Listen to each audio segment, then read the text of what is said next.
Доброго времени суток, мои дорогие подписчики и гости моего канала. С вами канал Энергия Таро, а это значит, что сегодня нас с вами ждет очередной расклад.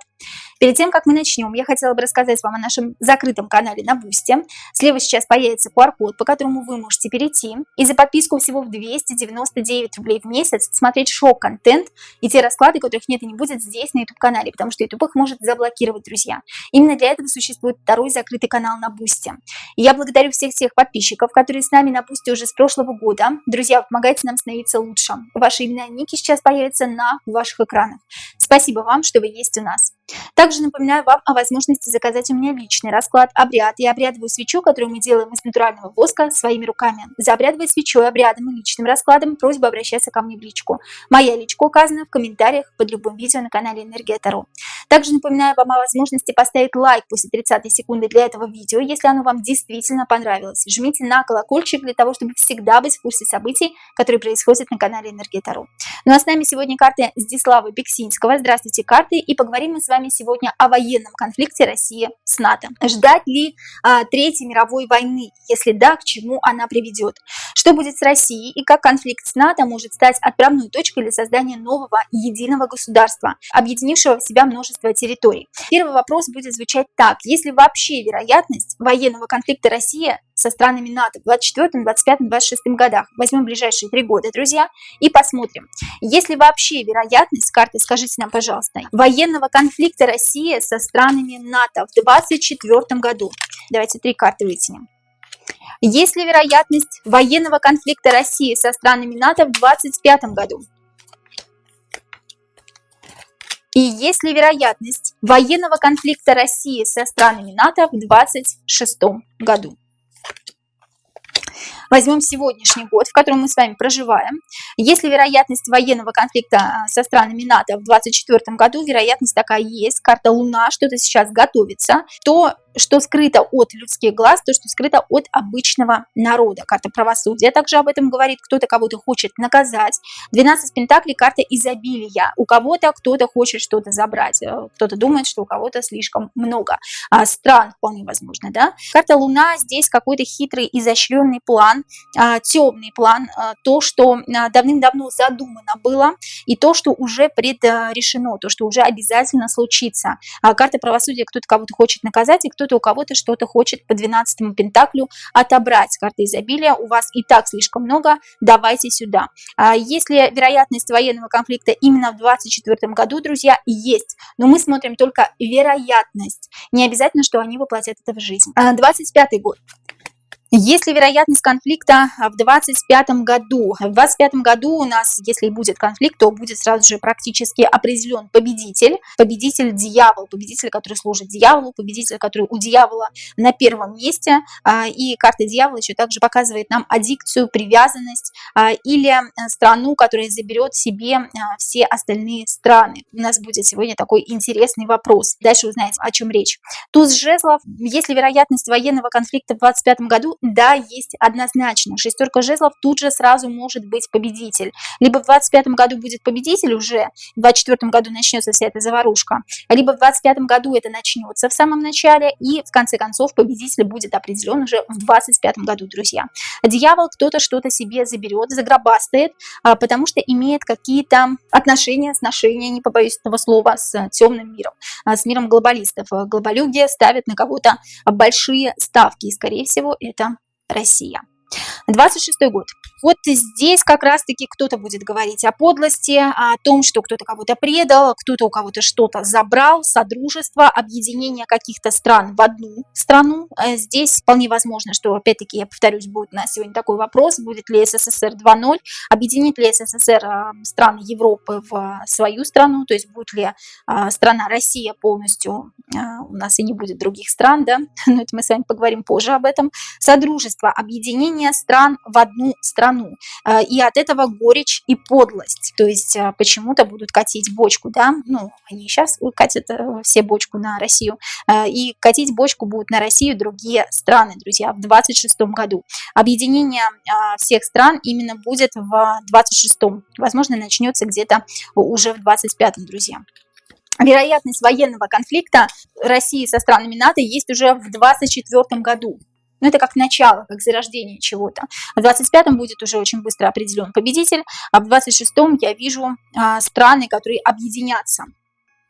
Друзья мои, следующий вопрос. С чьей стороны будет нанесен удар, если начнется военный конфликт России с НАТО? Мы сегодня с вами рассматриваем только теории, мы не говорим, что будет так, а не иначе, друзья, потому что велика вероятность, что у нас будущее изменится, потому что будущее многовариативно. Я всегда об этом говорю. А прошлое мы можем рассматривать с вами сколько угодно, но будущее всегда многовариативно, потому что его строят все-таки люди, а не карты. Если такая вероятность есть, вероятность военного конфликта, то с чьей стороны будет нанесен удар во время военного конфликта России с НАТО? Со стороны России будет нанесен удар по НАТО или со стороны НАТО?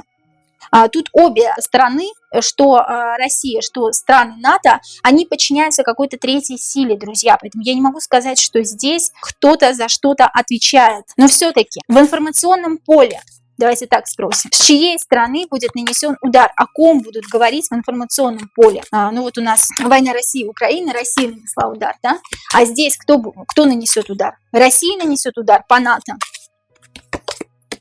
Или НАТО нанесет удар по России? НАТО, да, НАТО первое пойдет. А 19-й старший аркан Солнца говорит о том, что НАТО скажут напасть первым. Мы все прекрасно знаем, что сценарий, он уже давным-давно где-то там написан, да, глобалистами, цехом, кто нами управляет. Но тем не менее, здесь все-таки по сценарию нападение будет со стороны НАТО, друзья. Следующий вопрос, друзья. Нападение со стороны НАТО мы выяснили, да, то, что будет нападение со стороны НАТО, но на Россию. С какой стороны будет нанесен удар НАТО по России? С севера, с юга России, с ее центра или по всей линии фронта? С какой стороны, если начнется военный конфликт России с НАТО, будет нанесен удар НАТО по России? С севера, с юга страны, с ее центра или по всей территории? Тут по всей территории, по отшельнику, понемногу, по чуть-чуть, как говорится, да, как окружение со всей территории, для того, чтобы все встало. Девятка – это стагнация, 9-й старший аркан у нас, да, у нас везде выпали младшие арканы, и именно старший аркан у нас выпал по всей линии фронта, по всей территории Российской Федерации, будет понемногу нанесен какой-то определенный удар, друзья мои, но это не значит, что там будет что-то крупное, полномасштабное, мы сейчас это выясним, да, не пугаемся сразу, потому что страхом и гавахом не питаем тех существ, которые нами управляют. Поэтому просто думаем критически. Отшельник – это все-таки стоим на месте для того, чтобы все встало, или для того, чтобы люди обратили внимание вот на эту ситуацию. Да, вот здесь вот об этом речь, друзья мои. По всей линии фронта будет нанесен удар со стороны НАТО. Потихоньку, по чуть-чуть, как говорится. Я не вижу здесь прямо разрушающей карты. Я не увидела здесь башни. Я не увидела здесь смерти, поэтому идем дальше. Такой вопрос. Пострадают ли значительным образом Москва и Санкт-Петербург, если будет военный конфликт России с НАТО? Есть ли угроза безопасности для простого народа в этих городах? Пострадают ли значительно Москва и Санкт-Петербург? Здесь как раз говорится о простом народе, Паш Пентаклей, о том, что по дьяволу люди будут к чему-то привязаны, или люди будут вынуждены что-то делать, а вынужденная какая-то мера именно конкретно в момент вот этого военного переворота, в момент вот этого военного конфликта. Люди вынуждены будут что-то делать. Десятка мечей, есть пострадавшие. Переход во что-то новое, переход на военное положение вполне возможно. Да, здесь десятка мечей, переход во что-то новое. Мечи – это война, военное положение, мобилизация обычных граждан, призваны куда-то. Что-то нужно сделать, чтобы это прекратилось, да, или нужно как-то отвоевывать свои территории. Привязаны к чему-то, привязаны к своим территориям, что-то нужно сделать для того, чтобы это прекратилось. Пострадают ли значительно Москва и Санкт-Петербург? Будут какие-то смерти. Карта десятка мечей это как раз-таки говорит о смертях, да, в какой-то степени. Карта дьявол. Пострадает ли значительно? Здесь скорее хитрый ход со стороны властей и со стороны глобалистов. Опять-таки, да, в том, что в информационном поле будет очень много вбросов, очень много фейков, друзья мои. Поэтому я не могу сказать, что здесь значительно пострадают территории, значительно пострадают люди. Будет очень много хитро выдуманной информации со стороны вышестоящего руководства. Если в планах по осуществлению данного военного конфликта разрушение городов с мирными жителями, полное разрушение городов с мирными жителями, или все-таки больше будет запугивание, фейки со стороны властей, о которых мы сейчас с вами говорили. Если это в планах разрушения городов с мирными жителями, есть больше все-таки подчинение, манипуляция какая-то людьми, да, порабощение людей. Вот это есть, друзья мои. Превратите людей в биороботов, превратите людей в послушную массу, которая идет за вышестоящим руководством и слушается и повинуется, собственно говоря. Да, я не могу сказать, что здесь есть момент вырождения людей. Им это невыгодно, потому что от людей они питаются. Здесь как раз-таки показана черная магия, сущности, глобалисты, карта маг, здесь свастика нарисована, да, подчинение кому-то вышестоящему, кто не будет подчиняться, тот будет, соответственно, уничтожен. Если в планах по осуществлению данного военного конфликта разрушение городов с мирными жителями, если это в планах, я же говорю, руководство, только что мы с вами об этом говорили, руководство, подчинение, а все-таки будет больше фейков со стороны властей, как мы уже говорили до этого в предыдущем вопросе, друзья. Следующий вопрос. Будет ли полное уничтожение городов на территории России, Европы? Давайте спросим про Белоруссию тоже. Будет ли полное уничтожение городов во время военного конфликта России со странами НАТО на территории России? Будет ли полное уничтожение городов? Карта мир. Карта вор и карта расчет. Здесь на самом деле не планируется вообще в целом во всей этой заварушке, не планируется полное уничтожение городов. Здесь больше по планам у вышестоящих глобалюк, если это можно так назвать, да, у существ здесь больше мирным путем захватить территории, забрать себе, да, карта вор, забрать себе, рассчитаться, расчет здесь либо деньги, но здесь скорее всего больше по территориям, да, все объединить в одну кучу. Карта мир, а здесь мир не будет прежним. Здесь не будет полного разрушения городов, здесь больше как заберут что-то, понимаете, заберут что-то себе и объединят в одно. Вот здесь вот об этом речь. Хорошо, будет ли полное разрушение городов на территории Европы? Про Россию я здесь не вижу, что будут какие-то разрушения. Я здесь вижу, что Россия что-то себе загробастает, очень много чего, да, и объединится в одну большую кучу, в один большой мир. Об этом, кстати, у нас будет попозже вопрос. Будет ли полное уничтожение городов во время военного конфликта России со странами НАТО на территории Европы? Вот неволя, да, как раз-таки. Европа находится в неволе, испытывает очень много неположительных, негативных эмоций. Туз мечей – это то, что у нее забирают, то, что забирают у Европы. Россия забирает у Европы какие-то страны, да, себе забирает. Страны, города, неважно, что-то Россия берет себе из Европы. Это не разрушение, это забрать себе, это люди находятся в Европе в неволе. Все уже не будет так, как прежде. Будет ли полное уничтожение городов на территории Беларуси? Будет ли полное уничтожение городов на территории Беларуси? Карта уныния, Беларуси тоже в каком-то находится, какой-то апатии. Королева Пентаклей. Ностальгии по старым временам. Хочу в старые, хочу, чтобы ничего не обновлялось, не хочу чего-то нового. Вот это про Белоруссию, да, такое ощущение, что Белоруссия, она как соединится, сольется тоже с кем-то и будет как раньше, вот как раньше. Есть такой вопрос про СССР. Будет ли СССР 2.0? Мы сегодня с вами узнаем. И такое ощущение, что Белоруссия, она не будет Белоруссией, тоже объединится, вполне возможно, в территорию СССР. И Российской Федерации, вполне возможно, тоже больше не будет, друзья. Вот здесь, скорее всего, об этом говорится. Здесь не говорится про разрушение городов. Немножко запутала, может быть, да? Здесь говорится о том, что Россия хочет забрать себе большинство территорий.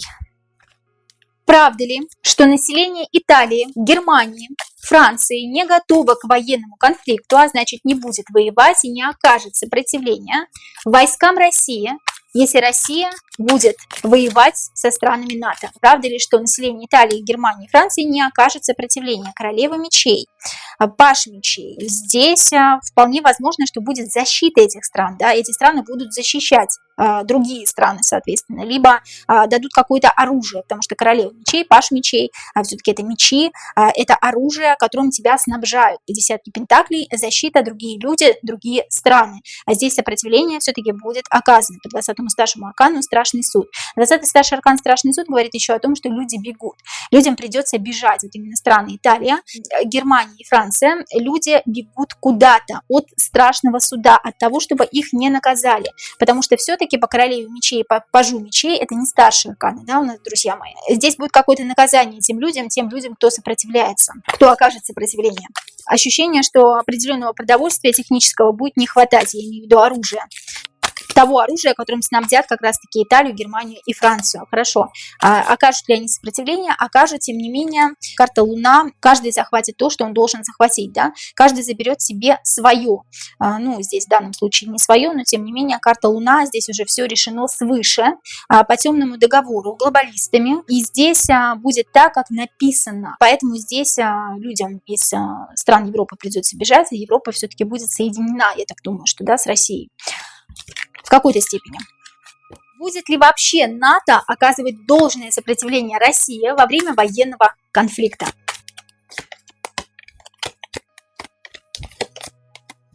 Ощущение такое, что здесь они захотят полюбовно все-таки решить вопрос, я имею в виду страны НАТО. Подстраивание, карта единичка мечей, обучение. Туз жезлов, это карта, все-таки туз жезлов и рядышком шестерка жезлов, карта победителя говорит о том, что все-таки признали победителя, да, и полюбовно хотят разрешить по королеве кубков этот вопрос, я имею в виду страны НАТО, с Россией захотят разрешить полюбовно этот вопрос. Я не вижу здесь должного сопротивления, я не вижу здесь старших арканов. Я вижу, что здесь будет определенное кровопролитие, которое захотят завершить поскорее. В плане военной техники, оружия и подготовки к военному конфликту, подготовлены ли страны НАТО для того, чтобы отразить удар от России, я имею в виду, да, карта подстраивания опять, да, снова у нас выходит единичка мечей, подстраивание под Россию, потому что здесь есть некая неготовность. Карта паж кубков тоже говорит о том, что нет определенной военной техники, не подготовлены страны НАТО к военному конфликту для того, чтобы должным образом отразить удар от Российской Федерации. Единичка мечей, единичка пентаклей, поклонение какой-то одной стране. И факт как раз, да, то, что здесь как раз-таки страны НАТО могут отдать свои территории Российской Федерации. Паж кубков, полюбовное решение вопросов, потому что я только паж, я ничего не решаю. Следующий вопрос, друзья.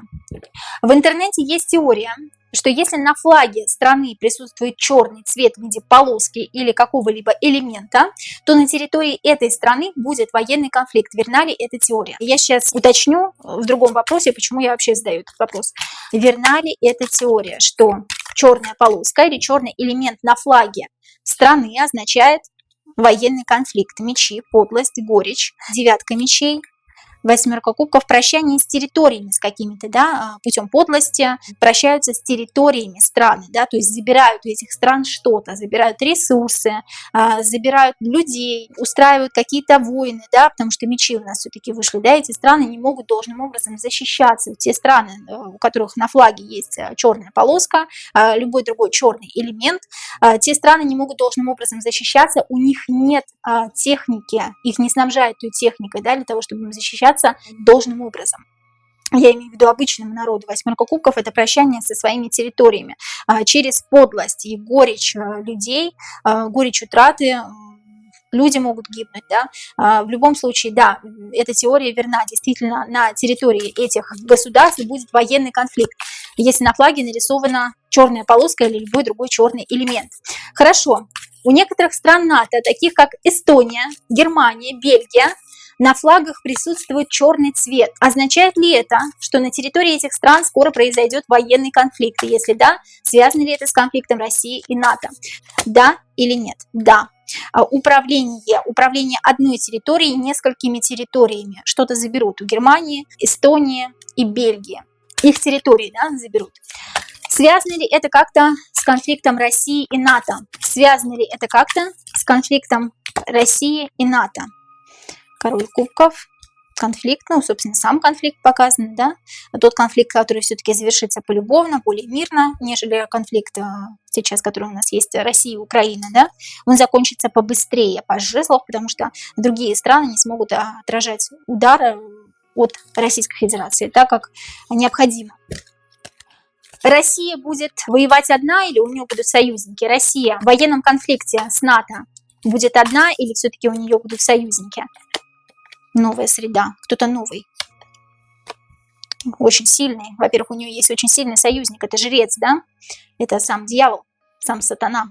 Называйте как хотите, друзья. Жрец – это тот, кого мы не видим, это демиург, это тот, кто создал эту матрицу. Пятый старший аркан говорит о том, что очень сильная есть новая среда, совершенно не похожая, да, это не человек. Тот, кто стоит за Россией, это не человек, это некое существо, это кокон.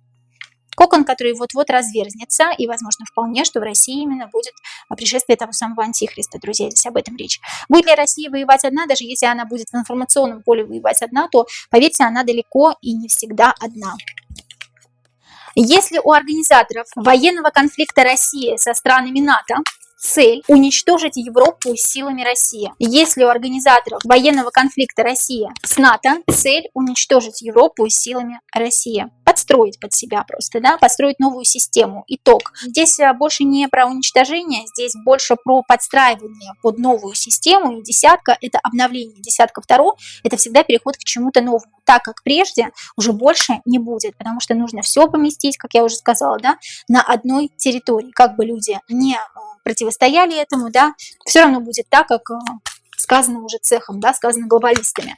Если у организаторов данного конфликта цель уничтожить Европу силами России. Я не вижу здесь именно цели уничтожить, я вижу здесь цель построить что-то новое, старое, отправить на пепелище, потому что у Пентаклей здесь очень старое здание, которое вот-вот рухнет. Старого быть не должно, должно быть обновление, должен быть итог, да, должны быть чьи-то смерти, по десятке мечей, да, должен быть конфликт, небольшой, не будет затянут, так как конфликт России с Украиной.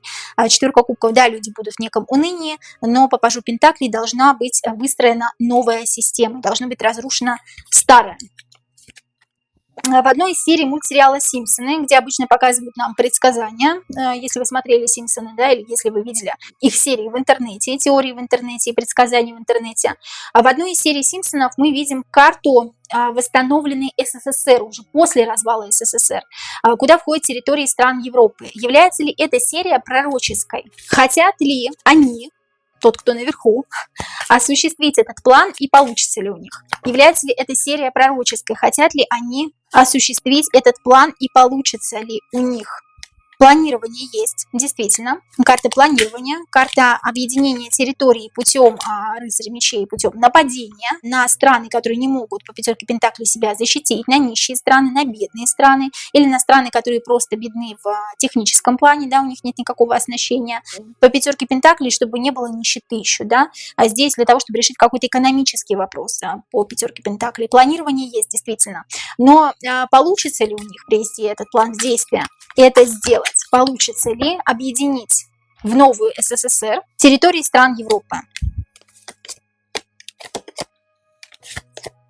Да, объединение, карта влюбленные, да, здесь вышла у нас старший аркан, это влюбленные, объединение и слияние, паж кубков полюбовное, то есть здесь не придется долго конфликтовать, как я уже сказала, да, карта обучения, подстраивания всех стран под одну страну, карта за толпой, 11 жезлов, сейчас мы ее раскроем. Но здесь все-таки говорится, да, что как по сценарию придется каким-то образом отвоевывать определенное время эти территории, потому что по сценарию должна быть полномасштабная, полноценная война все-таки у России со странами НАТО, да, здесь за толпой ничего не видно, потому что храбрые люди по королеве мечей будут отвоевывать свои территории, но тем не менее полюбовно их отдадут, потому что с Россией воевать будет бесполезно, под Россию подстроится. Карта обучения, карты влюбленные, объединение стран, планирование такое есть, собрать как раз-таки эти страны через рыцарь мечей, через военный конфликт. Еще пару вопросов, друзья. Так как Америка входит в содружество стран НАТО, пострадает ли она в военном конфликте между НАТО с Россией? Да, сила, рукотворная сила, что-то случится. Королева мечей. Здесь либо военные какие-то действия будут на территории Америки, да, либо что-то случится. Королева мечей – это что-то связанное со стихией, да. Сила стихии, сила природы, но тем не менее это не сила природы самой, так нам покажут, а сила природы, которая управляет, как рукотворная. И карта уныния, уныние страны, да, уныние целой страны, уныние целого населения. Пострадает ли Америка в военном конфликте между НАТО с Россией. И ты пока не готов это узнать, говорят мне карты. Тем не менее, для стремления к вершине нужно, чтобы с Америкой что-то случилось, да? Король Пентаклей пострадает здесь. Какой-то король Пентаклей из Америки пострадает. Тяжелая ноша. Америка – это тяжелая ноша. Нужно что-то убирать. Нужно либо вообще убирать Америку, да, стирать ее с лица земли, либо нужно убирать какие-то определенные территории, которые мешают для чего-то, я имею в виду глобалисты мешают, да, сейчас. И здесь какое-то стихийное бедствие, либо какие-то военные действия открытого характера, именно под руководством людей, да. Последнее еще. Последний раз вытянем еще одну карту. Пострадает ли Америка в военном конфликте между НАТО с Россией? Правосудие, да, правосудие свершится, друзья. Америка пострадает. И здесь пострадает какой-то король Пентаклей, еще какой-то мужчина из Соединенных Штатов Америки. Так было нужно. Так было нужно для чего-то, для какого-то плана, который уже давным-давно есть и написан. Нужно только привести его в действие. Последний вопрос. Во время конфликта Россия с НАТО кто будет мелькать в информационном поле как президент России? Это будет Путин или кто-то другой? Кто будет главнокомандующим? Это будет Владимир Владимирович Путин, да, или кто-то другой, может быть, еще кто-то, да, будет на замену Путину приходить. Восьмерка Пентаклей, мастер. Ну, восьмерка Пентаклей — это у нас младший аркан, мастер. Мастер, который передает свое дело ученику, может быть, да, потому что Путин-то у меня здесь показан, может быть, кто-то еще будет мелькать в информационном пространстве, как вполне возможно преемник, планирование какого-то нового преемника, да, будет как раз во время военного конфликта России с НАТО, планирование замена какого-то Путина и какого-то нового человека. Паш мечей, преемника. Паш мечей, кстати, может обозначать также человека воздушного знака зодиака, человека воина, человека, связанного с системой, человека до этого как раз-таки, может быть, главнокомандующего какими-то военными действиями, да, и связанного как-то с войной. Я имею в виду тот человек, который придет, как-то связан с войной будет, или как-то, может быть, воевал до этого, да. А здесь во время военного конфликта, еще раз повторюсь, России с НАТО мелькать в информационном пространстве будет Путин, который передает свои обязанности какому-то молодому человеку другому. Друзья мои, это были все вопросы на сегодня по конфликту России с НАТО. Если у вас есть какие-то еще вопросы, пожалуйста, пишите мне в комментариях. Я на ваши вопросы обязательно отвечу коротким видео, которые мы с вами сделаем на канале Энергия Таро. Напоминаю о том, что у нас есть обрядовые свечи, которые мы делаем своими руками из натурального воска. У меня есть обряды и личные расклады, которые я сделаю для вас. Пишите мне в личку. Личка указана в комментариях под любым видео на канале Энергия Таро. А я вас очень люблю и до новых встреч.